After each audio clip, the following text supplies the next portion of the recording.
देवतुल्यायो ब्रह्मा शक्ति। आज स्वाध्याय चंद्र का हमारा क्रमांक है 1200 1200। दिन शुक्रवार तारीख 11 अप्रैल 2025।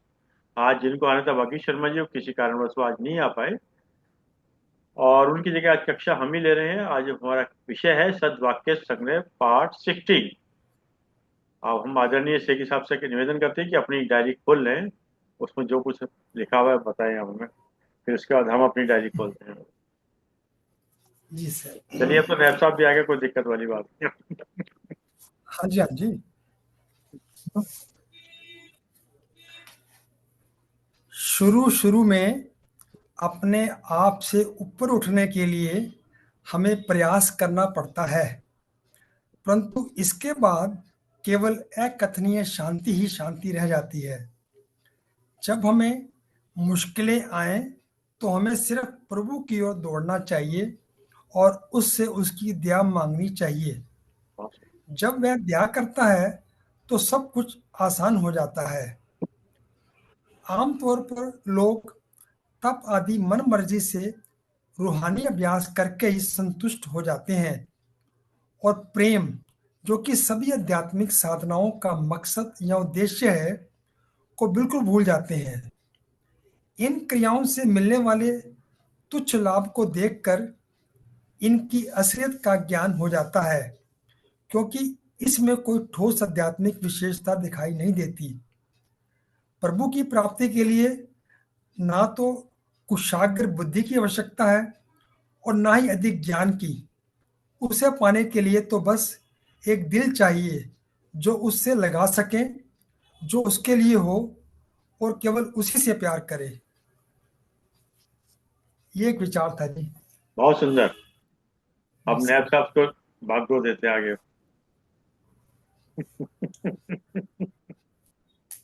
वो थोड़ा पहले समय तो देखिए दीजिए साहब कहते हैं, हमको। समय बिताने के लिए करना है कुछ काम, शुरू करो अंताक्षरी लेके प्रभु का नाम। जी जी जी। हम्म। मतलब, उनको थोड़ा समय दो ना, उनको थोड़ा समय दो। चलो कोई बात नहीं। उन पे सब, अरे सब वो गागर और सागर है, उन पे बहुत समय है। नहीं नहीं, हम नहीं, विचार तो आप देंगे ना, सद्भाग्य तो अरविंद शर्मा चलिए जी कोई नहीं, करेंगे, हम कोई लोग नहीं, खाली चलो। सुनने के लिए। चलिए सर, आज मैंने हम एक्चुअली लोग क्या तो था वो, वैसे जब बोलते हैं तो अपने बोलते ही रहते हैं हम लोग। कोई बात नहीं, बीच बीच में करेक्शन करते रहना।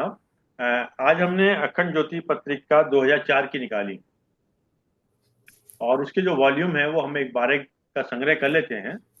तो उसमें कुछ मैंने फ्लैप लगाए हैं, मैं एक एक करके फ्लैप बोलता हूँ। चलिए साहब, इसमें ना छोटी छोटी स्टोरी हैं।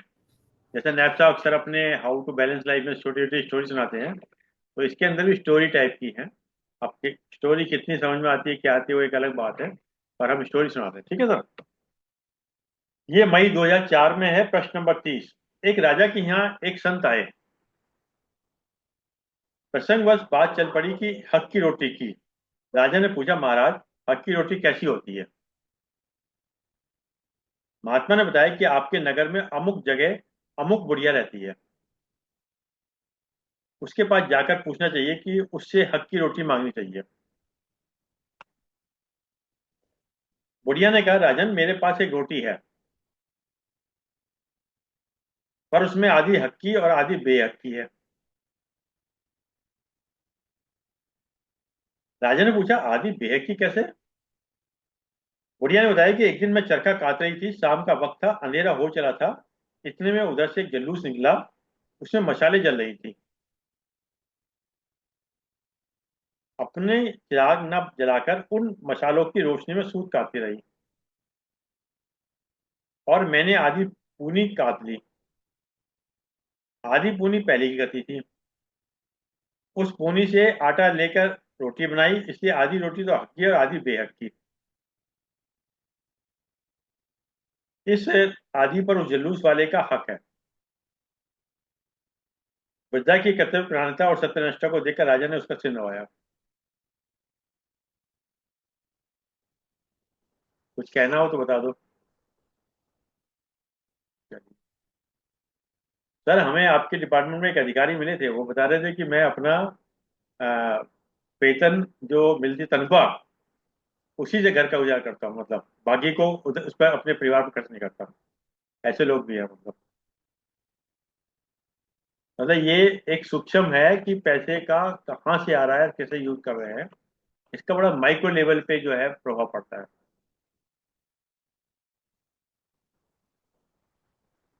अभी एक हमारे मित्र थे, उनसे वही चर्चा चल रही थी, तो उन्होंने बताया, ना तो ध्यान दीजिएगा, कि बोले मैंने चीनी खानी छोड़ दी।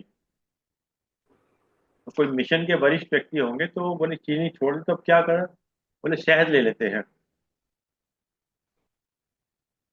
तो जो 80 वर्षीय व्यक्ति थे मिशन में, उन्होंने कहा कि आपने कभी महसूस किया कि शहद कैसे बनता है, क्या होता है?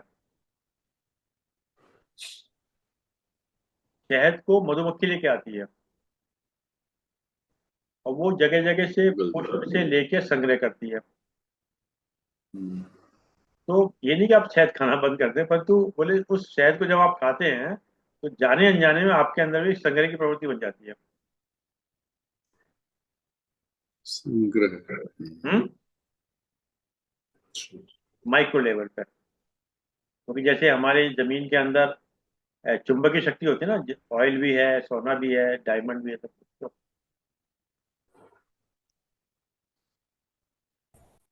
तो नैब साहब कोई कमेंट करेंगे तो आगे चलें?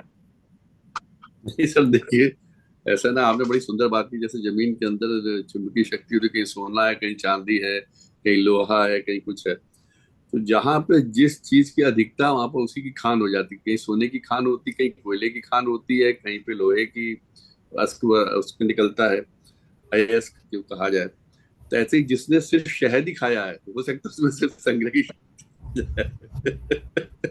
जिसने सिर्फ गलत धन का ही उपयोग किया है, तो उसकी बुद्धि भी भ्रमित हो जाएगी, उसके परिवार का भी उसी हिसाब से, जो जिससे जहां से संग्रह करके जिस हिसाब से आया उस तरफ होगा।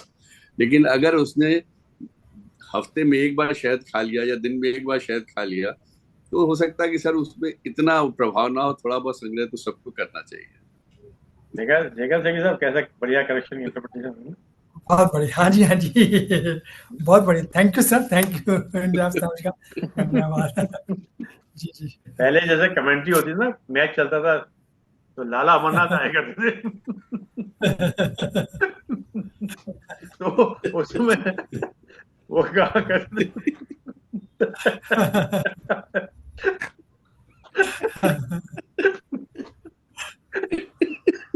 कुछ ज्यादा हो गया सर,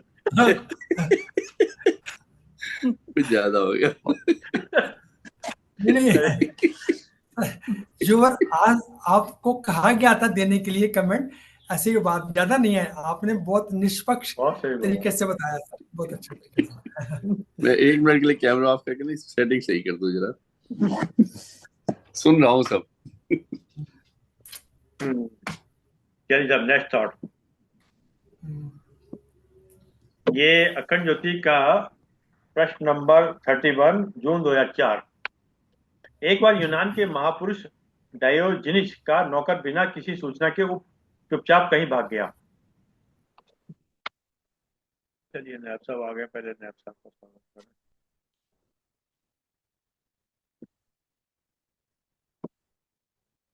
चलिए नैब साहब, मेरे ख्याल से ड्राइंग रूम में बैठे लगता है। नहीं नहीं सर, आज दूसरी जगह बैठे हुए, थोड़ा घर पे अकेला हूँ, तो उधर बार बार परेशान करता है डॉग, तो इसलिए उसी उसी कमरे में अच्छा, आगे जाओ, लेटा हुआ। चलिए अब नेक्स्ट और एक बार यूनान के महापुरुष डायोजनीस का नौकर बिना किसी सूचना के चुपचाप कहीं भाग गया। तब बड़ा गहरा है, ये मेरे जीवन में बड़ा अच्छा रहा इसका सुन। उन्होंने उसकी तनिक भी चिंता ना की और सारा कार्य स्वयं ही करने लगे। अब देखिए अगली लाइन जो बड़ी इंपॉर्टेंट है। एक दिन उनके मित्र ने उन्हें स्वयं कार्य करते देखकर पूछा, आप इतना कष्ट क्यों उठा रहे हैं? उस नौकर को ढूंढ लाइए और अपना सारा कार्य उससे करवाइए। अब देखिए जवाब कितना बेहतरीन दिया, मतलब ये सोचने की बात है। डायोजनीज ने सीधा सा उत्तर दिया, क्या मेरे लिए ये अपमान की बात ना होगी? क्या ये मेरे लिए अपमान की बात ना होगी कि मेरा नौकर तो मेरे बिना रह सकता है और मैं उसके बिना अपना कार्य न चलाऊं? मुझे दासानुदास बनना पसंद नहीं। देखिए कितनी क्या गहरी हुआ? बात है। क्या हुआ?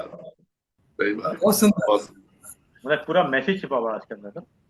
हम्म? कल को साफ अगर दिल। हमारा कोई बहुत- काम करने वाला भाग चला जाए तो कोई दिक्कत वाली बात नहीं है, आगे से। चलिए ये अब सही। नेक्स्ट। ये है जून 2004, प्रश्न नंबर 50। एक दिन गुरु द्रोणाचार्य ने युधिष्ठिर से कहा कि एक दुर्जन खोज कर लाओ। तो सुना होगा आप लोगों ने। वे दूर दूर तक घूमने गए पर उन्हें कोई दुर्जन नहीं मिला। हम्म। हर किसी में सज्जनता और ईश्वर की झांकी उन्हें दिखाई देती रही। लौट कर आए कि उन्होंने असफलता स्वीकार करते हुए कहा, मुझे कोई दुर्जन दिखाई नहीं पड़ता। तब गुरुजी ने दुर्योधन को कहा कि एक सज्जन खोज कर लाओ। वे भी दूर दूर तक गए पर हर किसी में उन्हें दुर्बलता, दुर्जनता और दुष्टाई दिखाई दी। एक भी आदमी संसार में उन्हें भला न दिखा। वे भी लौट कर आए और गुरु के सामने सज्जन न ढूंढ सकने की अपनी असफलता स्वीकार कर ली। इस संसार में दुर्जनों और सज्जनों की कमी नहीं है। सभी तरह के मनुष्य मौजूद हैं, पर जो व्यक्ति जैसा होता है उसे अपने समान ही सब दिखते हैं। अति उत्तम सर, बहुत बढ़िया। सही बात। मेरे ख्याल ये सद सुना, बचा। आपका ही प्रसंग कहीं ना कहीं सुना होगा पहले भी आप लोगों ने। जी। लेकिन ऐसे प्रसंग सर जितनी बार सुनो उतनी बार नए लगते हैं, और हाँ। जैसे इनके आप नए आयाम जानने लगते हो, आप नए तरीके से सुनते हो और उसमें उतने अर्थ निकलने लगते हैं। और इसमें तो एक बात और भी है, कौन सी थॉट, कौन सी लाइन कब किस व्यक्ति को क्लिक कर जाए और वो उसके जीवन का आचरण बन जाए। क्लिक है, बिल्कुल सही। बहुत सुंदर। कई बार सर आपसे कई बातें आप कहते हो या आप कोई थॉट भेजते हो, कई बार मैसेज भी आता है, फोन भी आते हैं, जो कहा और मैं यही सुनना चाह रहा था जो आपने बता दिया और मेरी रिजॉल्व हो गई। कई मैसेज आता है या फोन आता है कि आज मेरी यही समस्या थी और आपकी इस थॉट ने मेरी समस्या को दूर कर दिया। तो कब कहाँ किसको कैसी जरूरत है उसको वो चीज मिल जाए। हम्म। वही है ना, संसार में अमृत तो सर चारों तरफ बिखरा हुआ है, विष भी है। किसकी क्या जरूरत है और उसको उसके समय पे या उसके ढूंढने पे क्या चीज ढूंढ रहा है उसको क्या मिल जाए, और अच्छा, समय पे अगर उसको सही ये मिल कहीं जाए ना तो कहीं सर देखिए स्वर्ग कॉस्मोस के अंदर है। मतलब आप जो चीज चाहते हैं कायनात उसको वो उसी तरह से पूरा कर देती है है, सर। है। यही है law of attraction. Law of attraction यही जो है। चाहिए, जो आपको चाहिए आप उसको सोचो मिल जाएगी। है हम्म इसी ब्रह्मांड में, और ब्रह्मांड देने को आतुर है। हम्म। यही बिल्कुल है। अब देखिए, अब खिड़की आज डॉक्टर साहब ने खोल दी है अपनी। आज आज इनका भी कोई अनुभव सुनिएगा।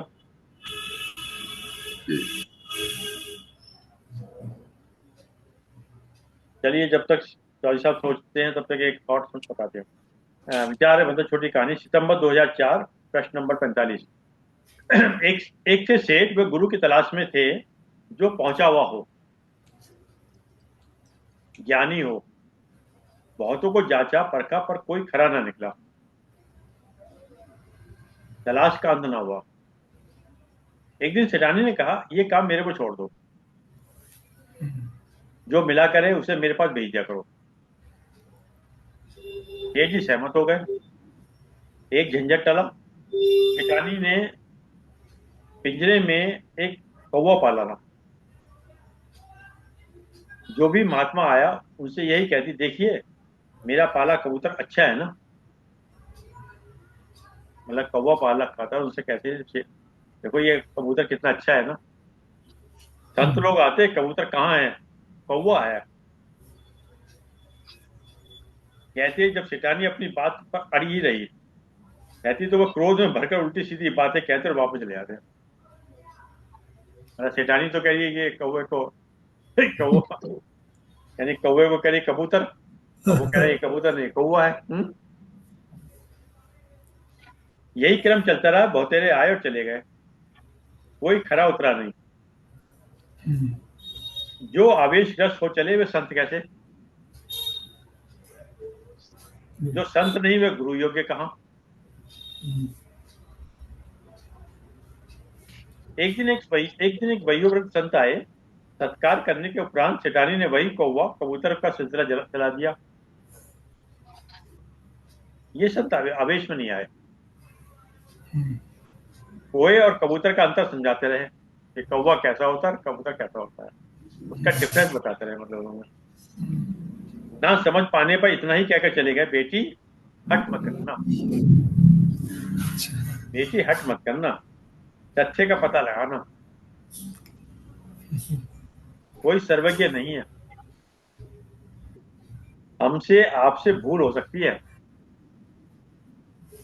सत्य को समझने के लिए मन के द्वार खुले रखने चाहिए। वे हंसते चले गए। ना क्रोध था, ना आवेश था, ना मान अपमान का भाव। तेजानी ने संत को द्वार से वापस लौटा लिया, नमन किया और कहा, जैसा चाहती थी वैसा पाया, कृपया हमारे परिवार के गुरु का उत्तरदायित्व ग्रहण करें। घर के सभी लोग उनके शिष्य बन गए। जी, बहुत बढ़िया सर। ऐसा कुछ कहना है सबको?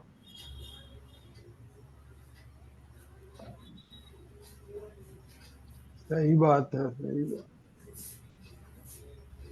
स्वयं को जानने से ही ज्ञान मिलेगा। इसमें सर दो संदेश छिपे हैं। एक तो यह है कि कभी भी किसी भी बात पे बिना आवेश में आए आप उसका समाधान ढूंढने की कोशिश करें। जहां आप आवेश में आएंगे समाधान समाप्त हो जाए, आप ढूंढ नहीं पाएंगे। जैसे कहते हैं ना, उबलते पानी में आपको परछाई नहीं दिखती। जहां आप क्रोध में आए, आवेश में आए, तो समाधान निकल नहीं सकता। दूसरा, उन्होंने बड़ी सुंदर बात कही उसको कि कोई सर्वज्ञ नहीं होता, गुरु गुरु भी सर्वज्ञ नहीं होता।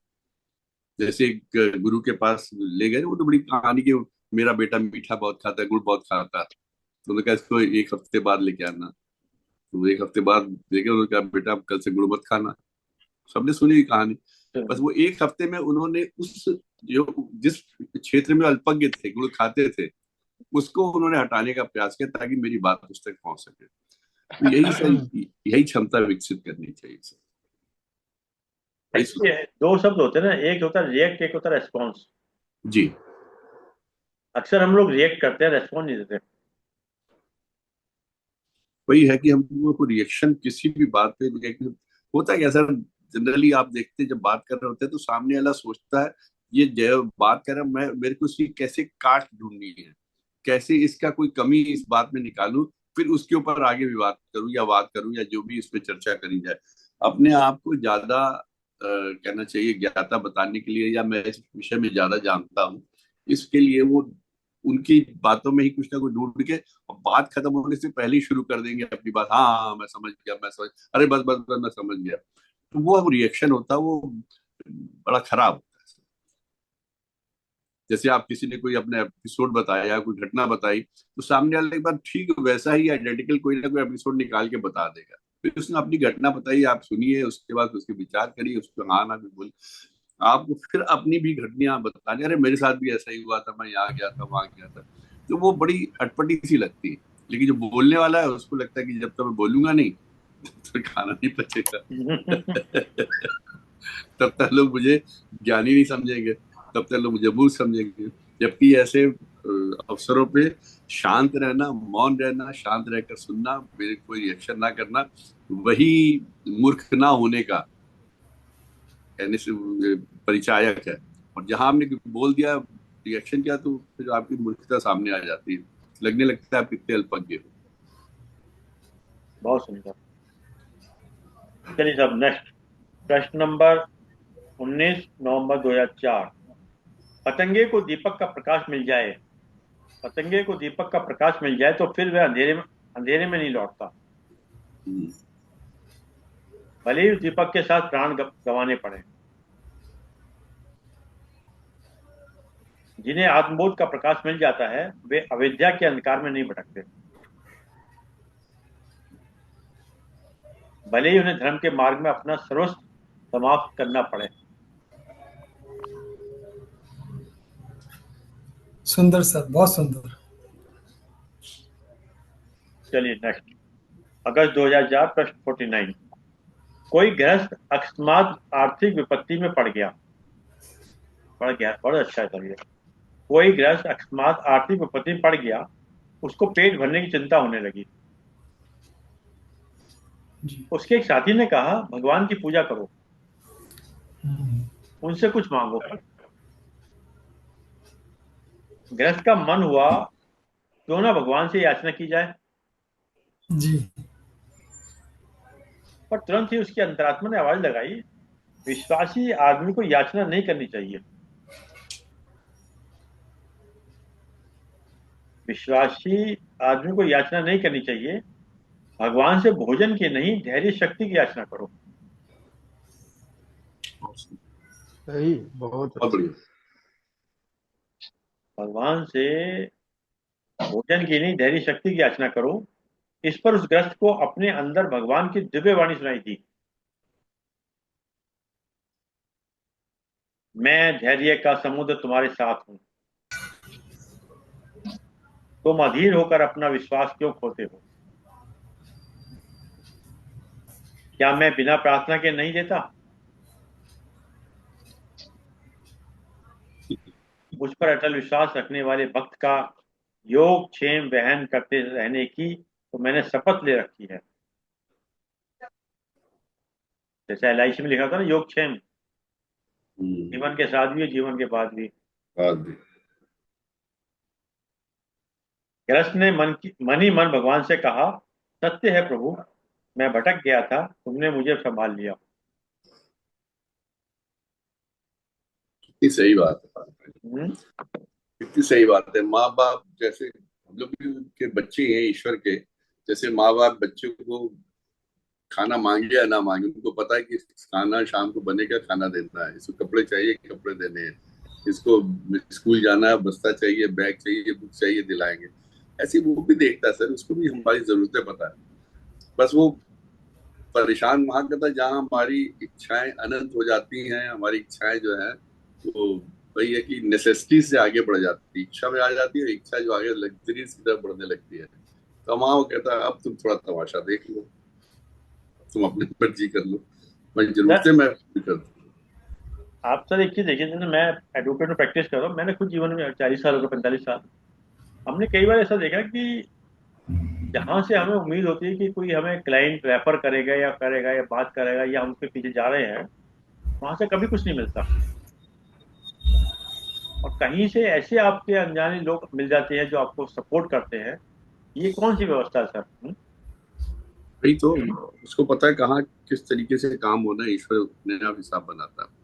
आदमी भेज देगा, आपके रास्ते में खड़े होंगे एकदम से निगार में, और गाड़ी खराब हो गई, कुछ होगा तो कहीं ना कहीं कोई ना कोई आ जाएगा, हाँ भाई साहब क्या हो गया, बाद में सोचिए कौन था, क्यों आया। तो उसके सर किससे, you just can't imagine. Sir ये हमने अपने गुरुदेव का देखा। गुरुदेव को जब 1958 में यज्ञ किया था तो उन्होंने भी एक बात अपने मुंह से कही थी कि मैं मांगूंगा नहीं साहब। हमारे गुरुदेव ने कभी किसी नहीं मांगा। उनके मन में विश्वास था कि अगर ये ईश्वरीय कार्य तो ईश्वर ही पूर्ण करेंगे। और एक थॉट उनका है गुरुदेव का, साधन कहाँ से आएंगे, पैसे कहाँ से आएंगे, इस भाव में मत रहिए, आपका समर्पण भाव क्या है।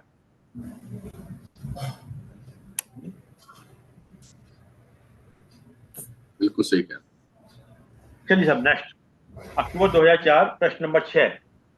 यूनान के महात्मा अफलातून ने मरते समय अपने बच्चों को बुलाया और कहा, मैं तुम्हें चार चार रत्न देकर मरना चाहता हूं,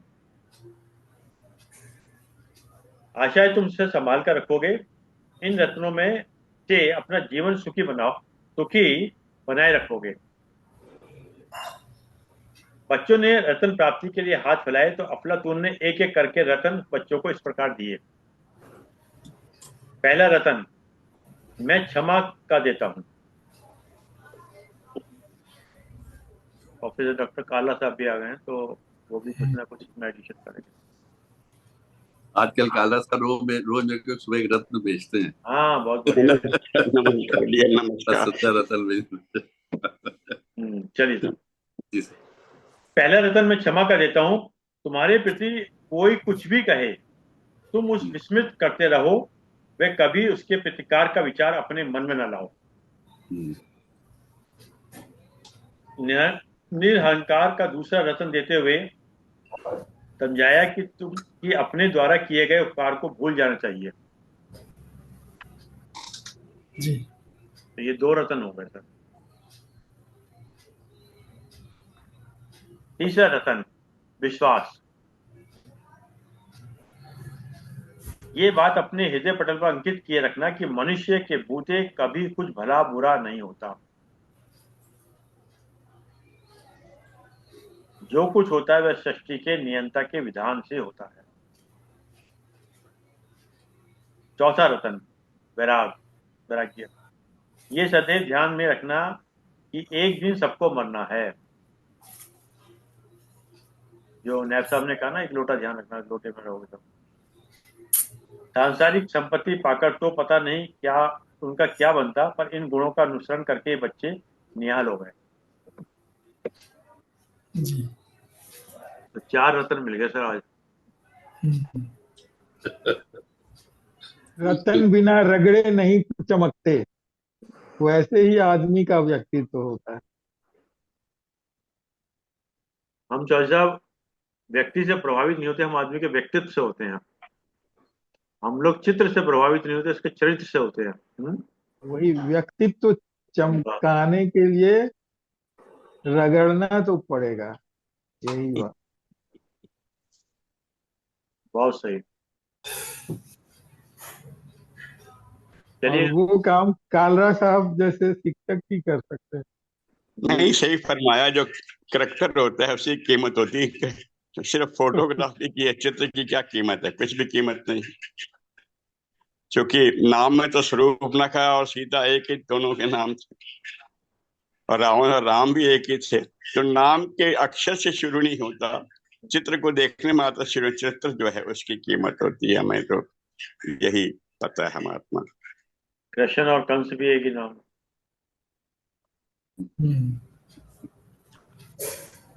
चलिए साहब, नेक्स्ट विचार 40 अक्टूबर 2004 प्रश्न 20। कुछ पत्रकारों को डॉक्टर श्यामा प्रसाद मुखर्जी से भेंट करनी थी। स्टेशन पर पहुंचे और उन्होंने डॉक्टर साहब को तीसरी श्रेणी के डिब्बे में यात्रा करते देखा। उन्हें बड़ा आश्चर्य हुआ। एक पत्रकार तो उस विस्मय को छिपा भी नहीं सका और डॉक्टर मुखर्जी से पूछ ही बैठा कि आप संभवतः जीवन में पहली बार तीसरी श्रेणी में यात्रा कर रहे हैं। नहीं, मैं अक्सर इसी में यात्रा करता हूं, डॉक्टर मुखर्जी ने उत्तर दिया। आप जानते हैं कि हमारी संस्था निर्धन है। इस वजह से संस्था को अन्य आवश्यक काम चलाने में सहायता मिलती है। पत्रकार मुखर्जी की इस सहज सादगी से बड़े प्रभावित हुए। इस घटना में ही लोक सेवक का सच्चा आदर्श, सच्चा मर्म छिपा पड़ा है। भक्त अपने आराध्य भगवान से कभी ऊपर नहीं बैठता, तो फिर जनता को जनार्दन मानकर उसकी सेवा साधना में निरत साधक को ही क्यों स्वयं को जनता से अलग और पृथक वर्ग का मानना चाहिए। बहुत अच्छी बात। और आज के तथाकथित तो कहते हैं साहब, एजुकेटेड क्लास का भेजना आने जाने का टिकट।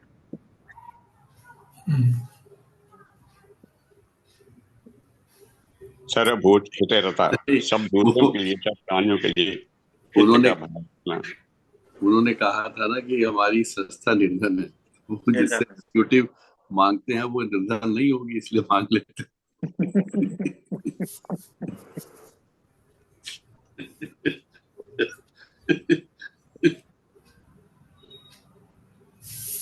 चलिए विलास जी, कुछ आपको भी बोलना है क्या? नागपुर से विलास जी।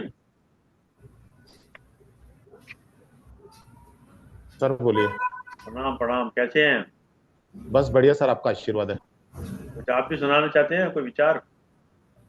बस पहले सुन लेते सर आपसे, उसके बाद में जो बोलना है बोल दूंगा मैं। अभी जो आपने बहुत अच्छा बोला कि जो क्लास में जो जर्नी कर रहे थे उसके ऊपर से उनको कई लोगों की एक ऐसी एक मैंने एक कैलकुलेशन करने की आदत सी होती है किसी के बारे में। चलिए साहब, नेक्स्ट प्रश्न नंबर 58 जून 2004। महर्षि पिपल बड़े ज्ञानी और तपस्वी थे। उनकी कीर्ति दूर दूर तक फैली हुई थी। एक दिन सारस और सारसी दोनों जल में खड़े आपस में बात कर रहे थे कि पीपल को जितना बड़प्पन मिला हुआ है उससे भी अधिक महिमा सुकर्मा की है, पर उसे लोग जानते नहीं। पीपल ने सारस सारसी की इस वार्तालाप को सुन लिया वे सुकर्मा को तलाश करते हुए उसके घर पहुंचे। सुकर्मा साधारण ग्रस्त था, पर उसने बिना पूछे ही पीपल का मनोरथ कह सुनाया।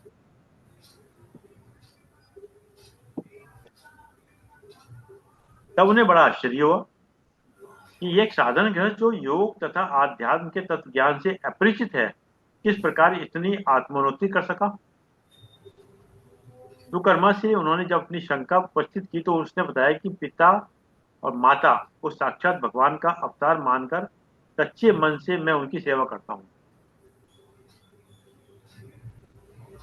यही मेरी साधना है और इसी के बल पर मैं जो कुछ बन सका हूँ तो आपकी जानकारी में ही है।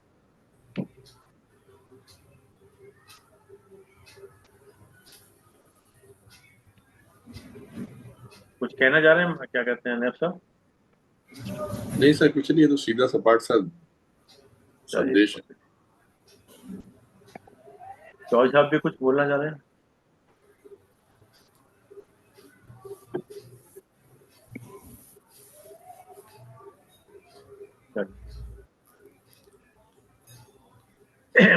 प्रश्न नंबर 38 अप्रैल 2004। एक मंदिर बन रहा था। देश भर से आए शिल्पी पत्थरों पर छेनी से काम कर रहे थे। एक पत्थर कारीगरों के मुखिया ने बेकार समझकर फेंक दिया। रास्ते में पड़ा हुआ पत्थर मजदूर राहगीरों की ठोकरें खाता इधर उधर होता। वे उदास मन से देखता रहता। और तो संवर कर मूर्ति का रूप लेकर निखर रहे थे।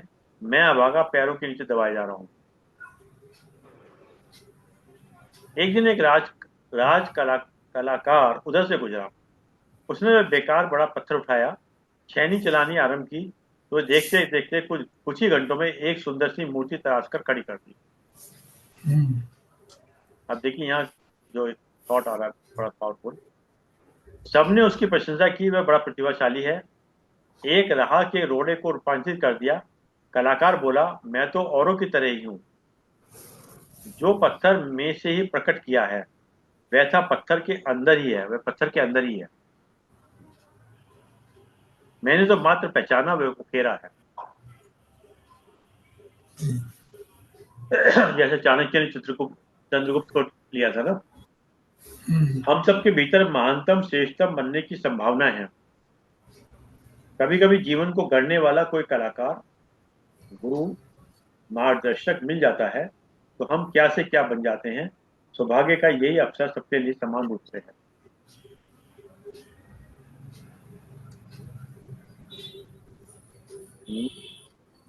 सुंदर।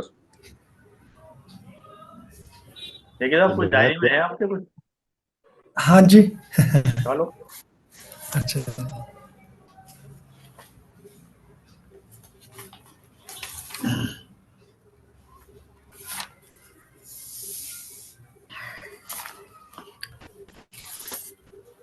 महाभारत में जिक्र आता है कि दुर्योधन कौरवों के राजा धृतराष्ट्र का सबसे बड़ा पुत्र था। वह बहादुर युवराज था। एक बार भगवान कृष्ण अपनी एक यात्रा के दौरान कौरवों की राजधानी में से गुजर रहे थे। रिवाज के अनुसार वह कौरवों को मिलने या उनके साथ शाही भोजन करने की बजाय कौरवों के एक गरीब और नीच जाति के दासी के पुत्र विदुर के धन घर चले गए। अति गरीब होने के कारण विदुर के घर में अलूने फीके साग के अलावा सेवा के लिए और कुछ भी नहीं था। पर कृष्ण जी महाराज ने यह अलूना साग बड़े स्वाद से खा लिया, क्योंकि वह बड़े प्रेम और भक्ति भाव से तैयार किया गया था। पलटू साहब एक संत हुए। उनके शब्द में अगला दृष्टांत शबरी का है। शबरी नीच जाति की निर्धन आदिवासी स्त्री थी और दंडक वन में रहती थी। महाकाव्य रामायण में के नायक श्री रामचंद्र जी उस समय 14 साल का वनवास काट रहे थे। घूमते घूमते उस जंगल में आ गए। इस वन में अन्य कई बड़े बड़े ऋषि मुनि भी रहते थे। वे सभी आशा लगाकर बैठे थे कि उनकी प्रसिद्धि के कारण श्री रामचंद्र जी पहले उनकी कुटिया में पधारेंगे। पर रामचंद्र जी सबसे पहले शबरी की कुटिया में चले गए। निर्धन होने के कारण शबरी के पास सेवा के लिए कुछ भी नहीं था। वे जंगल से बेरियों के नीचे से बेर उठाकर ले आई, यह सोचकर कि कहीं बेर कड़वे या खट्टे ना हों। वह उनको चख कर उनमें से जो मीठे बेर थे श्री रामचंद्र जी को देती गई। वह प्रेम में इतनी मस्त थी कि यह भूल गई कि इस तरह चखने से बेर जूठे हो जाते हैं। पर रामचंद्र जी इस बात की परवाह किए बिना बड़े स्वाद से जूठे बेर ही खाते रहे, क्योंकि उन बेरों में से प्यार की सुगंधी आ रही थी। पलटू साहब के शब्द में जो तीसरा उदाहरण था, उसके बारे में हजूर महाराज जी ने इस प्रकार समझाया। महाभारत के अंत में राजवंश के दोनों पक्षों कौरवों और पांडवों के बीच युद्ध के पश्चात पांडव जीत गए तो उन्होंने रिवाज के अनुसार अपनी जीत की खुशी में अश्वमेध यज्ञ किया। इस रीति के अनुसार सम्राट की तरफ से घोड़ा खुला छोड़ दिया जाता था। घोड़े के साथ साथ एक सेनापति और कुछ सैनिक भी होते थे। अगर कोई घोड़े को पकड़ता या रोकता था तो उससे युद्ध हो जाता था। अगर कोई ना पकड़ता तो इसका अर्थ यह होता कि जहां जहां से भी घोड़ा घूम कर आया है, उन इलाकों के सारे राजाओं ने उस सम्राट की अधीनता स्वीकार कर ली है। घोड़े के वापस आने के पश्चात राजभोज तैयार किया जाता था और शाही घराने के महानुभावों की उपस्थिति से सम्राट को अधीन राजाओं की तरफ से कई प्रकार के उपहार भेंट किए जाते थे। यज्ञ तभी संपूर्ण माना जाता था जब आकाश में से घंटे की आवाज सुनाई देती थी। जब घंटे की आवाज ना आई तो पांडवों ने कृष्ण जी महाराज के आगे प्रार्थना की कि अपनी दिव्य दृष्टि से देखें कि घंटे की आवाज क्यों नहीं आई और इसका उपाय भी बताओ। भगवान कृष्ण ने अपनी अंतर्दृष्टि से बताया कि उन्होंने अपने राजभोज में सुपच नामक महात्मा को नहीं बुलाया। सुपच एक नीच जाति का महात्मा था, इसलिए पांडवों ने सोचा कि इस गरीब महात्मा को पता ही नहीं होगा कि राजभोज में खाने को मुफ्त भोजन मिलता है। उन्होंने अहंकार में सुपच को बुलाने के लिए एक नौकर भेज दिया। नौकर के कहने पर सुपच राजभोज में ना आया। फिर पांडव भाई आ गए। उनके मिन्नतें करने पर भी महात्मा ना आया। ज्यादा मिन्नतें करने पर वह मान तो गया, पर उसने एक शर्त रख दी कि मुझे पहले 101 अश्वमेध यज्ञों का फल दे दो, तब मैं जाऊंगा। पांडव सोचते रहे कि हमारा तो एक यज्ञ संपूर्ण नहीं हो रहा, इसको 101 यज्ञ का फल कहां से दे दें। बात बिगड़ती देखकर वापस आ गए। पांडवों को घबराया हुआ देखकर उनसे सारी बात जानकर उनकी पत्नी द्रौपदी ने स्नान करके पवित्र होकर प्रेम पूर्वक भोजन बनाकर रख लिया और नंगे पांव उस महात्मा को लेने चली गई। उसने महात्मा को प्रेम और नम्रता सहित साथ चलने के लिए विनती की, पर महात्मा सुपच ने उसके आगे भी वही 101 यज्ञों की फल वाली शर्त रख दी। द्रौपदी ने बड़ी विनम्रता से उत्तर दिया कि शर्त तो पहले ही पूरी हो चुकी है। उसने पूछा कि क्या यह बात सत्य नहीं कि पूर्ण महात्मा के दर्शन को जाएं तो हर कदम पर अश्वमेध यज्ञ का बराबर फल मिलता है। मैं तो इससे कहीं अधिक कदम चलकर आई हूं। आप 101 यज्ञ का पुण्य रख लें और बाकी रहते पुण्य का फल मुझे दे दें। कृपा करके मेरे साथ चलो। उसके इस प्रेम और श्रद्धा भरे व्यवहार से खुश होकर वह महात्मा बिना कुछ कहे उठकर उसके साथ चल पड़े। उसके भोजन करने के उपरांत आकाश में से घंटे की आवाज सुनाई दी। यज्ञ संपूर्ण हो जाने पर सब में खुशी की लहर दौड़ आई। हजूर महाराज ने समझाया कि इन 3 घटनाओं को ध्यान से देखें तो इनमें से कुछ बातें एक जैसी मिलेंगी। सांसारिक पद, जात पात, धर्म, मजहब, मुल्क आदि की जो बातें हमारे शरीर के साथ जुड़ी हैं, प्रभु के दरबार में पहुंचने के लिए हमारी सहायता नहीं करती। केवल हमारा प्रेम, नम्रता, श्रद्धा और भक्ति भाव ही हमें परमात्मा के साथ मिला सकता है। मालिक के दरबार में केवल भक्ति और प्यार ही देखा जाता है। ये एक सत्संग में से उदाहरण मैंने लिया था। ये बहुत सुंदर, बहुत बढ़िया। बहुत अच्छा। 2.5 अक्षर प्रेम का पढ़े सो पंडित होए। जी जी चलिए, जी सर। नैब साहब कुछ कहना चाहेंगे? नहीं, बिलाल जी, सुंदर। आपने कोई डायरी वायरी रखी हुई है क्या?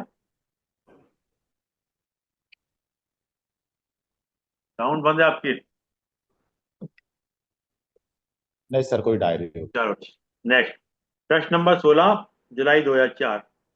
समुद्र में भारी तूफान आया, नाव डगमगाने लगी। मल्लाहों में से एक लड़का मस्तूल पर चढ़ा। बड़ा गहरा विचार दीजिए, बहुत बढ़िया। मल्लाहों में से एक लड़का मस्तूल पे चढ़ा और पाल को मजबूती से बांधकर रस्सी के सहारे नीचे उतरने लगा। लड़की की निगाह गरजते और उफनते हुए समुद्र की सतह पर गई तो वह डर के मारे घबरा गया। देखिए साहब, बड़ा बढ़िया मैसेज है इसके अंदर, ध्यान दीजिएगा। कांपते हुए स्वर में चिल्लाया, कोई बचाओ, नहीं तो मैं गिरकर मर ही जाऊंगा। बूढ़े मल्ला ने कड़क कर कहा, बेवकूफ छोकरे, नीचे को मत देख, आंखें आसमान पर रख और धीरज के साथ रस्सी के सहारे नीचे चला। बेवकूफ छोकरे, नीचे को मत देख, आंखें आसमान पर रख और धीरज के साथ रस्सी के सहारे नीचे चला। लड़के ने हिम्मत बांधी, आसमान को देखता हुआ नीचे उतर आया। बूढ़े ने कहा, जिंदगी में रोज ही आंधी तूफान आते हैं, जिंदगी में रोज ही आंधी तूफान आते हैं, उससे जो डरा सो मरा। आशा की किरणों से भरे आकाश पर जिसकी निगाह रहेगी वही तो अपने पैरों खड़ा रह सकेगा। सही। बहुत बढ़िया, हम्म बहुत सुंदर, बड़ा अच्छा संदेश है इसके अंदर, बहुत अच्छा आत्मविश्वास का संदेश है। पर ज्यादा ऊपर भी ना देखे, पता चला कि सबको नीचे पहुंचते चले गए। हाँ जी, हाँ गाना की लाने अच्छी लाइनें कभी नैब साहब सुनाएंगे इस गाने को? वो चलाए, वो बोले कि मैं कैसे इसको बताऊं। इसमें विलास जी कुछ सोच रहे हैं, मुझे लग रहा है कुछ कहने के लिए। हाँ? नहीं विलास। सर, बहुत गहराई वाली बात की आपने, हम्म, क्योंकि दिल से गहराई वाली बात की कि उस शब्दों के अंदर में जो बोले कि सिर्फ आप नीचे में मत देखो, आसमान की ओर तरफ मत, तो हारना नहीं, लेकिन उतरना भी जरूरी है। उतरोगे नहीं तो आपको कैसे पता चलेगा, लेकिन नीचे देखोगे तो डरोगे, ऊपर देखोगे तो और महत्वाकांक्षा बढ़ेगी कि मुझे नीचे उतरना है। पर विलास जी, जैसे आदरणीय नैब साहब जो है ना, कहते हैं कि हर चीज के दो चीजें होती हैं, हाँ, मतलब हर चीज के दो चीज होती हैं। तो जैसे एक थॉट होता है, उड़ान बड़ी चीज होती है, उड़ान बड़ी चीज होती है, रोज उड़ो पर शाम को नीचे आ जाओ। उड़ान बड़ी चीज होती है, रोज उड़ो पर यही तो शाम को नहीं। नीचे आ जाओ, क्योंकि आपकी कामयाबी पर तालियां बजाने वाले और गले लगाने वाले सब नीचे ही रहते हैं। सर, बात तो बहुत सही है। अपनों में रहिए, अपने में नहीं। क्यों? हाँ, अपनों में रहिए, अपने में नहीं। सर, आज ये विषय पे आज ही मैंने कुमार विश्वास जी जो कह रहे थे कि मैंने डरो मत करके जिंदगी, बहुत अच्छा देखा, उनको सुना। तो यही बात है, आज अभी मैं आपके साथ में सामने डिस्कस कर रहा हूँ। तो यही बात बोले कि आपकी महत्वाकांक्षा तो जरूर रखिए, लेकिन निस्वार्थ रखिए। और बात तो विषय तो वही आ गया। महत्वाकांक्षा रखिए, आप कोई दिक्कत नहीं, लेकिन आप निस्वार्थ होना चाहिए कि मुझे कुछ मिलना चाहिए। ये भाव से रखोगे तो आप कभी कदापि कोई जगह नहीं पहुंच। बात तो वही है सर। ये देखिए, जैसे हम क्या लोग कहते तो एडवोकेट है ना, जैसे जानते हैं कि सुप्रीम कोर्ट की रूलिंग हर जगह नहीं लगती, तो सब चीज के फैक्ट्स फैक्ट्स अलग अलग होते हैं, सब चीजें, तो उसी के अकॉर्डिंग चलना चाहिए। कभी हैं? कभी हम लोग ज्यादा सरल या सह होते हैं तो जैसे कहते उस हैं जिन तारों में करंट नहीं होता लोग कपड़े सुखा लेते हैं, तो ऐसा भी ना हो जाए ना, क्यों? हम जिस पेशे में हैं उस पेशे के हिसाब से बात की जाए तो कदम कदम पे हमको झूठ बोलना ही पड़ता है। हम यदि सही बोलेंगे तो हमें हमें तो मालूम है, हमें तो जीवन जीना है, तो बाकी सब चीजें भी नहीं, लगती है। यहाँ मैं आपकी बात से सहमत नहीं हूँ सर। सर नहीं है सर, मैं आपको बता, कोई भी अगर आप देखिएगा सर, सेल्टेक को चेक करेगा जो हम जिस मैं सभी से थोड़ा माफी मांगूंगा कि मैं जो कह रहा हूँ हो सकता है मे भी मेरे नॉलेज की सबसे गलत चीज होगी, लेकिन हम जिस पेशे से हैं वो पेशे में आप ईमानदारी वाली बात तो हो ही नहीं सकती पहली बात, क्योंकि आप अगर पूरे ईमानदारी के साथ में काम करोगे तो सर आपको पैसा ही कोई नहीं देगा पहली बात। चलिए, बात ये निकलेगी तो तो बहुत दूर तक जाएगी, अगला थॉट चलते हैं, चलिए। चल अगस्त 2004, प्रश्न नंबर 5। एक घने झुरमुट में उल्लुओं की जमात रहती थी। एक घने झुरमुट में उल्लुओं की जमात रहती थी। एक दिन कहीं से हंस उड़ता हुआ वहीं आ पहुंचा और ठहर गया।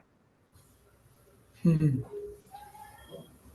हंस समझता रहा, हंस समझाता रहा, भाइयों बाहर निकलो, सूर्य के प्रकाश में से संसार कितना सुंदर लगता है। हम्म, भाइयों बाहर निकलो, सूर्य के प्रकाश से संसार कितना सुंदर लगता है, चलो उसे देख लो। हम्म, उल्लू सूर्य के अस्तित्व से सर्वदा इनकार करते रहे हम्म, और उसकी सलाह को हंसी में उड़ाकर मूर्ख कहने लगे। अब देखिए जो लास्ट लाइन बड़ी गहरी है। बुलबुल बुलबुल ने हंस को समझाया। बुलबुल ने हंस को समझाया, वंश परंपरा के अनुसार ही मान्यता बनाकर जो लोग चलते हैं उन्हें औचित्य समझाना बहुत कठिन है। आप चुप रहें। नायब साहब, इस पे तो कोई बनता है कोई कमेंट्स? सर आप ये तीन विचार दे, तीनों पे कमेंट बनते हैं। ये जो आपने बताया कि उस नीचे समुद्र की लहरें हैं उनकी तरफ मत देखो, आकाश की तरफ देखो, क्या था, always be positive in life. Hmm. तुम्हें नकारात्मकता की तरफ नहीं देखना है, तुम्हें सकारात्मक रहना है, पॉजिटिव रहो। पॉजिटिव सोचोगे तो हमेशा तुम्हें आसमान पे देखने का मतलब वही है कि आप आगे बढ़ने की सोचो, पीछे मत देखो, नकारात्मक मत रहो। ये मत सोचो कि हानि होगी, काम करना है, आगे बढ़ते रहो। दूसरा जो विचार था सर आपका, ये जो जिसमें विलास जी ने भी जो बोलने का, देखिए हर पेशे की अपनी एक जरूरत होती है। अब जैसे कोई वो जो कसाई होता है उसके पेशे में वध करना, उसको जब तक बकरा काटेगा नहीं तो मांस कैसे बेचेगा, मुर्गा काटेगा नहीं तो मांस कैसे बेचेगा वो, तो उसको उस हद तक निर्दयी होना ही पड़ता है, वहां तक अपने आप को कठोर बनाना ही पड़ता है। पुलिस वाले अगर अपने हिसाब से नहीं डील करेंगे तो वो लॉ एंड ऑर्डर नहीं मेंटेन कर सकते। अब वो सहज और सहजता और हाथ जोड़ जोड़ के करते रहेंगे तो सर नहीं हो पाएगा। कोई चौराहे पे, कोई ट्रैफिक पे कोई रुकेगा ही नहीं, गाड़ी रोकेगा नहीं, सब लाल बत्ती क्रॉस करेंगे। तो वहां पर एक जो हर पेशे की अपनी जो रिक्वायरमेंट है, लेकिन बात वही है कि जिस काम को भी करो निस्वार्थ भाव से करो, आप अपनी ड्यूटी समझ के करो। जब आपने सोचा कि मैं बकरों का वध कर सकता हूँ, मैं मुर्गों को कुचल सकता हूँ, तो वहां फिर आप गए। कई ईश्वर ने बनाए होंगे मुर्गे और बकरे, लेकिन मैं देखो मैं उनका वध करता हूँ। जहां जब मैं आ गया तो फिर सर आपकी सारी चीजें खत्म हो गई। उसी तरीके से मैं पुलिस वाला, मैं ये कर सकता हूँ, या मैं इसको ये कर सकता हूँ, मैं जिसको चाहूँ हाथ दो रोक लूँ। जहां आपका मैं आ गया वहां आपकी वहीं से पतन प्रारंभ होगा। तो जब तक आप निस्वार्थ भाव से अपने कार्य को करते रहेंगे, अपने कर्तव्यों को निभाते रहेंगे, तर आप सफल भी होंगे और ईश्वर हर पल आपके साथ रहेगा। ईश्वर हर पल आपका साथ देगा, आप कभी हारोगे नहीं। बस आपका जो मैं है ना, अहम, इसको छोड़ के आप अपने कर्तव्यों का पालन करते रहे, यही है सब। बहुत सही सर। और लास्ट वाला उल्लू। सर वो हर चीज की अपने लोगों के बारे में भी पूछेंगे। जैसे सर उसके ऊपर मैं बोल देता हूँ, मैंने जैसी उल्लू वाली बात कर दी।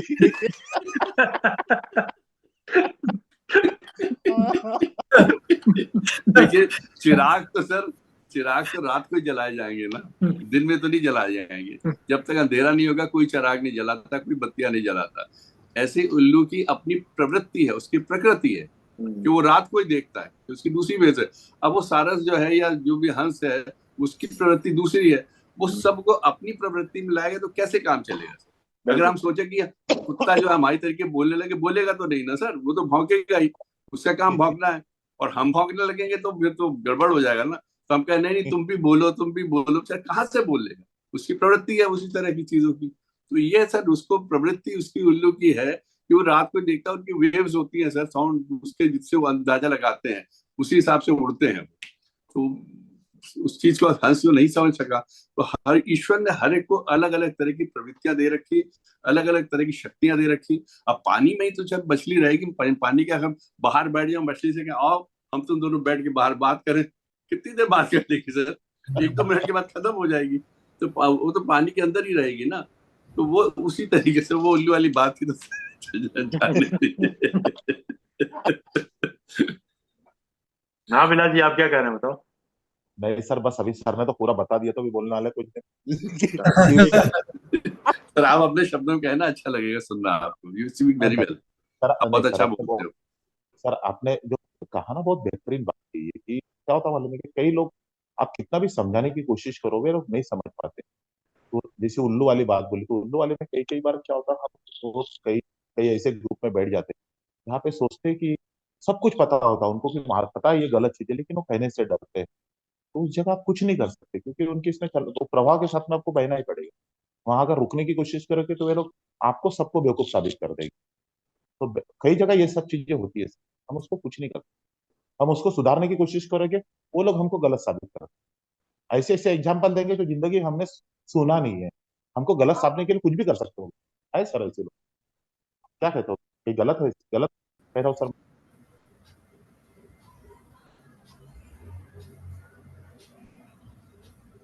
क्यों आंधी सर? आ गई, आंधी। यहाँ कल आई थी। ये बिल्कुल सही कहा बिलास जी ने, बिल्कुल ये इसका अनुभव इधर हो रहा है कई बार कि आपको व्हाट्सएप में जनरली आपको कोई ना कोई किसी ग्रुप में शामिल कर लेता है। तो उस ग्रुप में कोई एक बयार चल रही होती किसी पर्टिकुलर विचार के विरुद्ध, या पर्टिकुलर पार्टी के विरुद्ध, या पर्टिकुलर किसी व्यक्ति के विरुद्ध। अब आप उसमें कुछ भी बोलेंगे तो आप समझ लीजिए 10 आदमी आपके पीछे पड़ जाएंगे और आपकी ऐसी शिक्षा लेकर कर देंगे, आप समझ लेंगे कि मैंने किया क्यों। तो वहां पे शांति से चुपचाप या तो आप निकल के चले जाइए, और या आप वहां पर चुपचाप बैठे रहिए। अगर आप बर्दाश्त कर सकते हो तो बैठे रहिए, वरना कहते हैं ना, जैसे कहीं अपमान हो रहा है, तिरस्कार हो रहा है, या कहीं आपकी अहम को चोट पहुंचाई जा रही है, यहाँ जहाँ आपका जो कहना सत्कार होना चाहिए या जो आपको इज्जत मिलनी चाहिए वो नहीं मिल रही, या जहाँ पे विचार नहीं मिल रहे, झगड़ा मत करिए, लड़ाई मत करिए, आप वहां से विड्रॉ कर लीजिए। और अगर आपको लगता है कि आप उससे बिल्कुल आपके विचार नहीं मिलते हैं, तो एक विरक्ति की, एक वहां से विच्छेदन की दीवार खड़ी कर लीजिए कि हमको ऐसे लोगों से दूर रहें। जरूरी नहीं कि उनके साथ रह के जीवन बिताए, अलग भी बीत सकता है, अलग भी ग्रुप से, अलग भी चीजें, अलग भी लोग हैं। सर ये लाइन तो आपको तय करना ही पड़ता जीवन की। बिल्कुल। मुझे तो मैं अक्सर कहता हूँ सर विलास जी की, जब भी कभी मुझे कहीं गुस्सा आता, पहले तो गुस्सा होता था बोल लेता था, अब अगर मैं एक सेंटेंस बोल दिया ना तो मुझे लगता है मैंने गड़बड़ किया, मैं इमीडिएट उठ के वहां से चला जाता हूँ, कोशिश करता हूँ कि इमीडिएट उठ के चला जाऊं, बोलूं नहीं, अगला सेंटेंस नहीं बोलूं, और सर वहां सबसे वही कंट्रोल हो जाता है।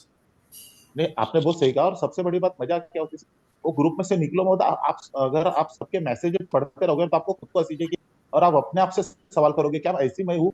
अगर नहीं, उनकी पूरे देखने, मेंटेलिटी भी पता चलती है, किस हाँ उसके, मेंटेलिटी के लोग हैं, क्या बात कर रहे हैं, कैसे लोगों के क्या क्या विचार हो सकते हैं, जिस और तरफ आप क्या क्या, कभी सोचते नहीं हो कि हाँ, ऐसे भी लोग हो सकते हैं, उस तरह की चीजें जब सामने आती है, अरे लोग ऐसा भी सोचते हैं।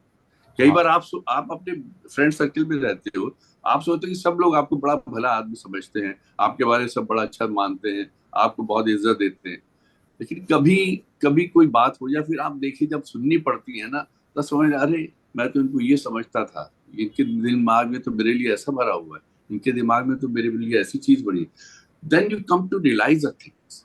और खासकर ये चीजें तब पता हो चलती है जब बाकी लोग आवेश में आ जाते हैं। आवेश गुस्से मैं के कारण आ जाए, झगड़े के कारण आ जाए, या किसी मादक पदार्थ के, उसका कहना चाहिए उसके सेवन असर की से, वजह से आ सेवन जाए। से। हाँ, लेकिन तब आपको उस पता लगता है कि वाकई में उनके दिल में आपके लिए क्या था और आप क्या और सोचे। उस समय वे लोग मालूम है कि इतनी आपके बारे में सही सही बात बोल देंगे कि आपको पता चल जाएगी कि मेरा वैल्यू क्या क्या मेरे है। मेरी इनके क्या दिल में जो था, मैं इनको किस तरीके से सोच रहा था। और ये परिवार में भी होता है sir, it is not only friends है कि सब जगह। सभी जगह। और हंसी आती उस समय पे अपने आप पे, हम अगर शांति के साथ में सोचो उस चीजों को, तो क्या सिर्फ सोचते यार, मैं क्या सोच। एक माँ बाप भी हैं जो कभी अपनी औलाद का बुरा नहीं चाहते, कभी वो सुधारने का प्रयास करते हैं। सर मैं तो अगर यही कहता गलती हूँ। भी आप में कमी है तो चाहते हैं कि आप सुधर जाएं, अच्छे बने। माँ सर बाप मैं के तो अलावा कोई सर आपका वो। सर मैं तो यही कहता हूँ कि कोई मंदिर में जाओ, वहां कहीं पे भी जाओ, कुछ अपने लिए मत मांगो, सिर्फ एक ही बात बोल दो, मेरे माता पिता की इच्छा पूरी हो जाए, खत्म, बस सारी चीज आपको मिल जाएगी। चलिए साहब, क्योंकि एक शॉट करके माता फिर खत्म करते हैं, 7 बज रहे हैं, जी चलिए। सर, हाँ टाइम भी हो गया सर, बिल्कुल हो है ना, गया। एक बोल के खत्म करते हैं। प्रश्न नंबर 28 अगस्त 2004। सर्दी का मौसम था। एक राजा अपने महल की खिड़की से बाहर का दृश्य देख रहा था। तभी एक साधु वहां आया और महल के सामने पेड़ के नीचे बैठ गया। उसके बदन पर एक लंगोटी को छोड़कर और कोई कपड़ा नहीं था। राजा को उस पर दया आ गई। राजा ने तुरंत एक नौकर के हाथ कुछ गर्म कपड़े साधु के पास भेज दिए। थोड़ी देर बाद राजा ने फिर बाहर झांका। उसके आश्चर्य का ठिकाना न रहा। साधु अब भी नंगे बदन बैठा था। राजा ने सोचा, साधु को अपने तप का घमंड। राजा ने तुरंत एक नौकर थोड़ी देर बाद राजा ने बाहर झांका। साधु अब भी नंगे बदन बैठा। राजा ने सोचा कि साधु को अपने तप का घमंड है। धीरे धीरे छा गया। सुबह राजा घूमने निकला तो ठिठक गया। नंगे बदन साधु अब भी पेड़ के नीचे मौजूद था।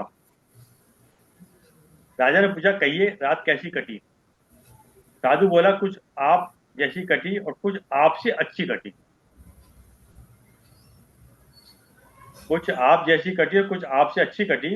ये सुनकर राजा साधु से बोला, महाराज आपकी बात मेरी समझ में नहीं आई।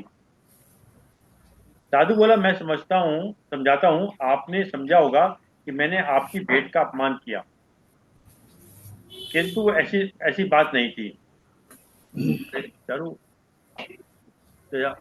अब नीचे फोन आता है, कुछ क्या कह रहा है, तो कह रहा है कुछ क्या कर रहा है, फोन आता है, कह रहा हूँ ज्वाइन कर।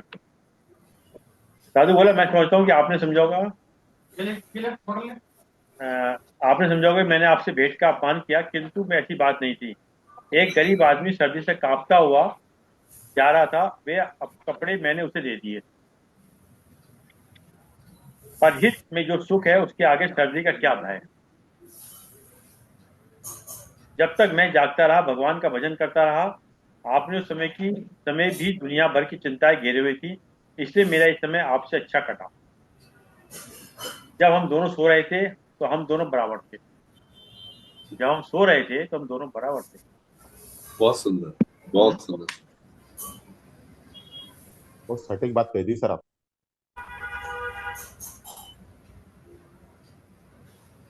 चलिए साहब, कोई और किसी का विचार हो बताइए, नहीं तो फिर समाप्त किया जाए। चलिए चौधरी साहब, चलिए धन्यवाद के 2 शब्द दीजिएगा, फिर आगे चलें।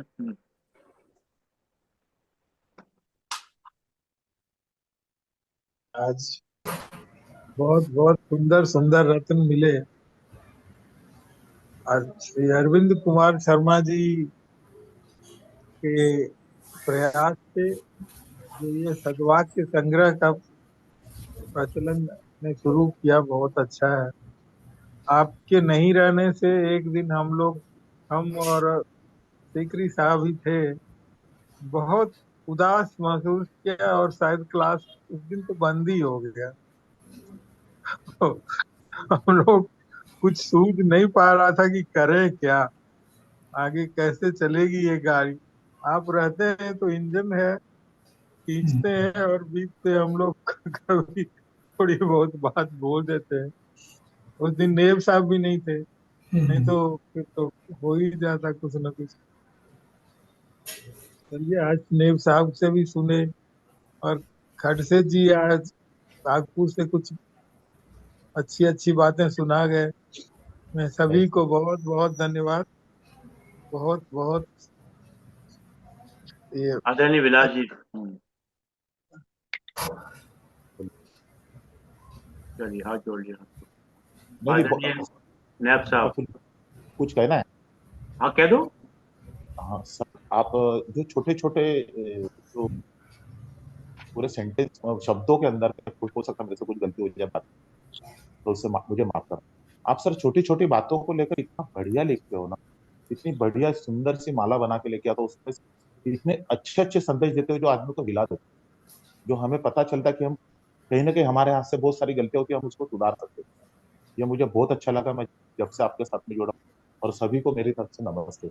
बहुत अच्छा लगता है समझ में आपके साथ थोड़ा सा भी एक सत्संग हो जाता है, मेरे लिए तो बहुत बड़ी बात आदरणीय शेखरी साहब, मैं आपसे बाद में कंक्लूड। हाँ जी, धन्यवाद आदरणीय अरविंद शर्मा जी।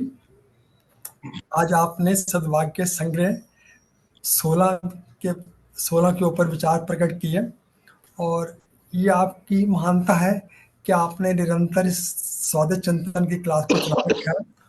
और आपने ये भी एक अच्छा सिलसिला जारी किया कि सद्भाग्य संग्रह का, हालांकि सहरा आपके सिर पर बांधा जाता है, परंतु आप सभी को पूरा पूरा मौका देते हैं कि वो भी अपने विचार प्रकट कर सकते हैं। आपकी इस बड़ी हृदय की विशालता को देखते हुए मैं आपका बहुत बहुत धन्यवाद करता हूँ। आज के उद्बोधन के लिए बहुत बहुत धन्यवाद करता हूँ सर। धन्यवाद सर। आदरणीय नायब साहब, बहुत बहुत धन्यवाद शर्मा जी, एक बहुत इंटरैक्टिव सेशन के लिए जिसमें सभी ने अपने, आपने सद्वाक्य कहे, शेखरी साहब ने सद्वाक्य कहे, और उसके बाद फिर उस पर विचार विमर्श हुआ, सबने उसको अपने तरीके से उसकी व्याख्या की, बड़ा सुंदर लगा। अभी चौधरी साहब ने बताया था एक दिन ये दो लोग अकेले रह गए थे और नहीं हो पाया था। इनफैक्ट वही एक सर, यही चीज आपको और हम लोगों से अलग करती है। आप में आपकी प्रायोरिटी है कि जूम में किसी भी तरह से 6 से 7 के बीच में बाकी सारे काम टाल दो, 6 से 7 मेरे को यहाँ रहना है, बाकी टाइम में हम दूसरे काम कर लेंगे। क्योंकि हम लोग के साथ दूसरी प्रायोरिटीज आ जाती हैं तो हम लोग उसको टाल नहीं पाते। अगर हम खाली हैं और हम घर पे हैं, खाली का मतलब घर पे हैं और 6 से 7 के बीच में अवेलेबल है, हम जरूर ऑन करेंगे, 5 मिनट पहले 5 मिनट बाद जो भी हो, हम जरूर बैठ जाते हैं। बस वही होता है कि या तो घर पे नहीं है, कहीं काम पे भेज दिए गए, लगा दिए गए, लग गए, या कोई घर पे आ गया। जैसे कल फिर भदौरिया साहब का था, हम बड़े दिनों बाद सोचे सुनेंगे, जैसे ही सर पहुंचे हैं कंप्यूटर के पास, एक रिटायर्ड ऑफिसर अपने बेटे को लेके आ गया, उसने जी नेट का पेपर क्लियर किया था, फिर उसके साथ डिस्कशन करते रहे क्या करना है। और फिर जब वो गए मुझे लगा कि अभी 6:30 बजे होंगे, देखा 7:05 कब खत्म। तो ये कभी कभी, लेकिन शर्मा जी इसी मामले में हम लोग से कहीं बहुत आगे कि उनकी अपनी प्रायोरिटी है जूम मीटिंग। कोई बहुत कहीं उस पर प्रॉब्लम में हो या बहुत जरूरी काम हो तभी वो इसको देखते। उसमें भी हम लोग देखा कि पहले एक बार अपनी डॉटर इन लॉ को लगा के, तो अक्सर अभिषेक देख लेता अगर ये नहीं होते हैं, और नहीं तो एक बार जब डॉटर इन लॉ को लगाया तो उस दिन तो वाकई में मन जो था, तो मैं भी सोचा था बताया किस लेवल तक आदमी जाके सेवा के सोचता है कि मुझको इस चीज को, कि उसमें भी लिख सकते थे कि आज स्वाध्याय नहीं होगा, ये आज का प्रोग्राम नहीं हो पाएगा। तो बेचारी वो भी, इनकी डॉटर इन लॉ भी आके उसने कहा कि ठीक है, अब सब लोग, हम लोग से कहा बेटा उसमें याद इस तरीके में याद आ रहा है कि इसको किस तरह क्लोज कर दो सबको, तो उसको नहीं समझ में आ रहा था। फिर हमने कहा कि सब लोग अपना अपना लेफ्ट कर लीजिए, एग्जिट कर लीजिए, हो जाएगा। तो ये सब अपना कितना हम डिवोट कर सकते हैं। सद्वाक्य कहे आपने, आज की बड़ी सुंदर है, गहरी बात थी, और उसमें हम लोग ने बड़ा विचार मंथन किया। आपके आज के उद्बोधन के लिए, आज के सद्वाक्य के लिए, और आपकी एफर्ट्स के लिए, आपकी जो प्रायोरिटी आपने लाइफ में बना रखी 6 से 7 के बीच की, इसके लिए सर आपका बहुत बहुत साधु। बहुत बहुत धन्यवाद आदरणीय अंकित नायब साहब, बहुत बहुत धन्यवाद आदरणीय शेखरी साहब, लास्ट जी आदरणीय रोहित साहब, चंपा जी, लाखन सिंह साहब और मैडम सुषमा शर्मा जी, और जूम के लोगों का सभी सबसे धन्यवाद। जैसा कि एक विचार साहब तो 3 बार ओम के बाद अपनी बात समाप्त करते हैं। आज का विचार बहुत छोटा सा है, बहुत गहरा सा है, ध्यान दीजिएगा, एक लाइन में समाप्त हो जाएगा। हर मौके का फायदा अवश्य उठाइए, हर मौके का फायदा अवश्य उठाइए, पर किसी के हालात और मजबूरी का नहीं। बहुत सुंदर सर, बहुत बड़ी गहरी बात हर है सर। मौके का फायदा अवश्य उठाइए, पर किसी के हालात और मजबूरी का नहीं। बहुत बढ़िया सर, बहुत सुंदर, बहुत सुंदर। बहुत सुंदर है सर, किसी की मजबूरी मत खरीदिए। आशीर्वाद मत करिए। ओ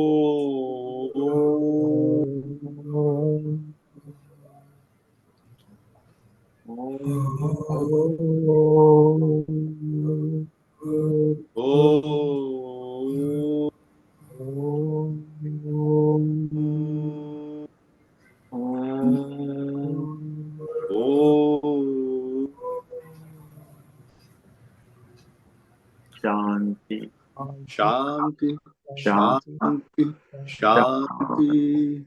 सबको प्रणाम, सबका बहुत बहुत धन्यवाद।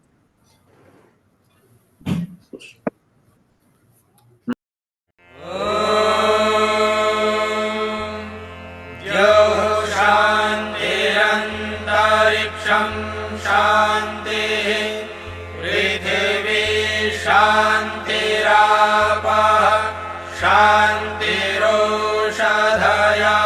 शान्तिः वनस्पतयः शान्तिर्विश्वे देवाः शान्तिर्ब्रह्म शान्तिः सर्वं शान्तिः शान्तिरेव शान्तिः।